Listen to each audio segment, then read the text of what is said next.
बाजी अब सीरियस बात कर लेते हैं। मुझे ये टेस्टिमोनी दे दें, मुझे ये बता दें कि आपका सपोर्ट ग्रुप कौन सा है बाजी? जी मेरा सपोर्ट ग्रुप 7 है।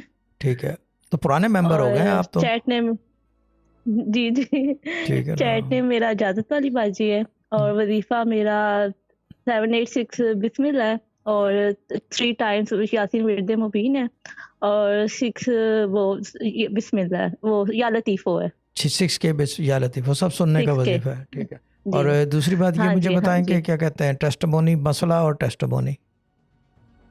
जी टेस्ट मनी मेरी सबसे पहले और सबसे बड़ी वाली टेस्ट मनी शाह साहब मेरी ये है, मेरी आपसे 30 अगस्त में बात हुई थी, 30 अगस्त की रात को।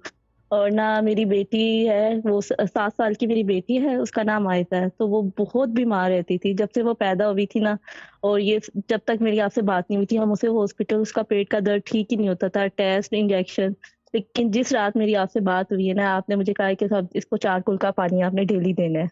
वो दिन और आज का दिन, वो माशाल्लाह माशाल्लाह सब कुछ खाती भी है, पीती भी है, बाहर का भी खाती है और वो बिल्कुल ठीक है। माशाल्लाह, that's good. Allah Taala bless her, that's what I want to hear. जी। ठीक है। उस दिन के बाद और आजकल मैं उसे कभी भी डॉक्टर के मुझे जाने की ज़रूरत ही नहीं पड़ी। वो अल्लाह ना माशाल्लाह करे बिल्कुल डॉक्टर के पास ठीक-ठाक है। जाए, अल्लाह ना करे डॉक्टर के पास जाए। जी, अब इससे क्या पता जी। चलता है आपको? अल्लाह मैं एक वैसे सवाल पूछ रहा हूँ जनरल नॉलेज के लिए। अलबत्ता जो है ना